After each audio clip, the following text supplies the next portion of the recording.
Hello my viewers, welcome back to the channel. By the video title, you know what this video is about. NBA Week 6 review. The question that you see on the title, are the Bulls blowing it up? I know a lot of questions going about the Bulls. Bulls team had a lot of hope with this three core they had right here. They had, of course, Lonzo, but Lonzo been injured for like almost 2 years now. And then you look at, of course, Kobe White, another guy too who's solid, a young talent as well. And then you look at Zach LaVine when they got him over there, and then DeRozan when they got him, and then Caruso as well. So they had a core that maybe like push for the playoffs and maybe have an opportunity and chance, but they never really got an opportunity really to like showcase us all that because of the injuries and then also them just not merging well fully together. So that's a question a lot of people have been asking, are the Bulls blowing it up? And of course, Alex Caruso, like I made a video about, I said should the Heat trade for Alex Caruso. Alex Caruso is a very good player. He can fit anybody role. He can fit in anywhere, on any team, because he plays his role perfectly. He can play different roles as well. He's the type of guy you can pay anywhere, like Bruce Browns, the Alex Carusos, Caleb Martin, who else? Like those type of players, like that type of style, that type of like play style they have, those guys can fit anywhere on any team because they play their role precisely. If you want them to be a shooter, they'd be a shooter out there. If you want them to get to the rim, want them to play make, want them to defend, they do everything. Caruso will fit perfectly in anybody's team. Anybody's scheme and on anybody's team as well. DeRozan, his market might be a little different because of the big contract he has. Most likely, he probably try to go to a contender. I know they said that the Miami Heat was on his list or something that I made for trade, but I don't. Of course, DeRozan is DeRozan. He's good and all and stuff too. Future Hall of Famer probably as well. But the spacing, we don't need. We got players that play just like DeRozan. You know, Jimmy Butler plays it a little higher degree to him, and he plays defense too as well. And then you got Jaime Jaquez off the bench who plays similar too. We need more like spacing. If we get a guy, we need a guy who'll be able to shoot, or a playmaker guy who can make plays and set up our guys too as well. I feel like DeRozan, I know people said the Lakers, maybe because the Lakers have a lot of injuries, so maybe a third guy out there like that will be very good for the team. I'm trying to think what other teams like. I can't really think of a lot of teams like.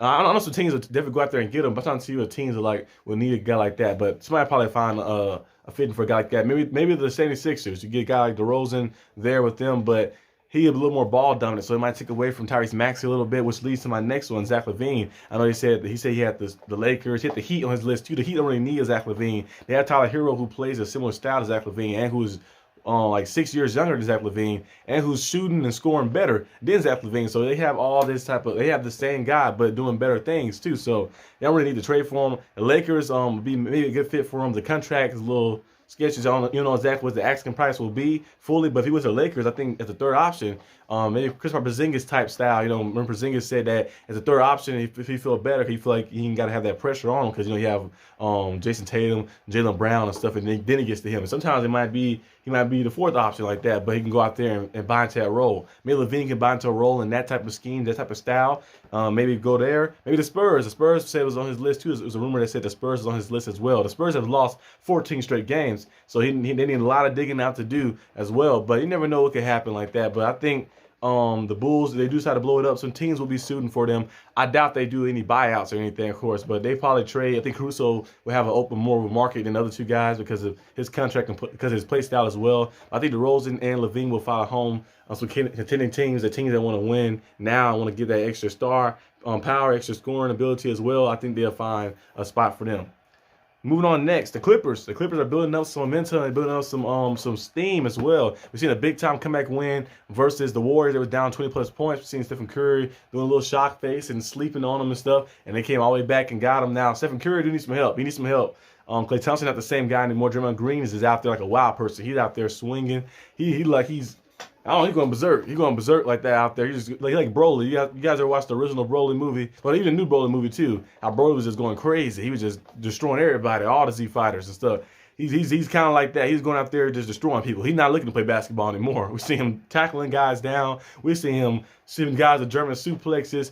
He over here RKOing people. He's doing everything. Everything in the book. I don't know what Draymond Green got going on, but the Warriors, they need an extra guy. I know people got a lot of trade scenarios going on too. They said, what if the Warriors trade Andrew Wiggins and Kuminga for Pascal Siakam? That might be a good trade. That gives them a guy who's a kind of like a hybrid from a forward position to a center a little bit, who can score as well and stuff. Who's an all-star before, I think twice, an all-star twice before, who can play defense as well, and it takes some pressure off Curry as well too, because he can rebound, he can defend inside and outside too as well. He can shoot the three here and there too, and I feel like he'd fit better because he'd be more a dominant scorer than Andrew Wiggins and Kuminga as well. We're trying to wait for them guys to develop and step up in the limelight. And I think it worked out for them too with the Raptors because they have less pressure on them as well, and they can go out there and shine when they need to shine at. So we'll see what things shape out. But the Clippers are kind of building up some steam a little bit. The Clippers, remember at first, the Clippers was kind of like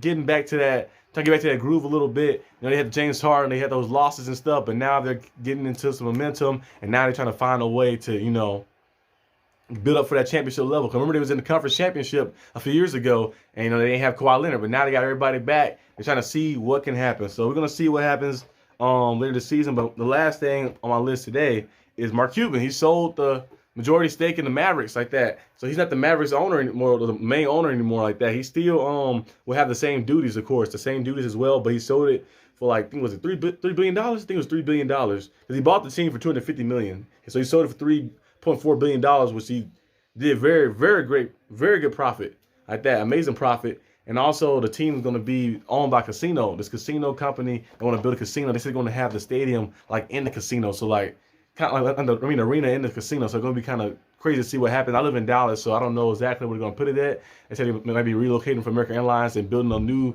place, so we're going to see how that shapes out. But that's all I got for this video today, guys. Hope you guys enjoyed this video. If you did, leave a like and subscribe for more content. I'll see you guys next week on the next review, and of course throughout the week when different things happen as well. But peace out.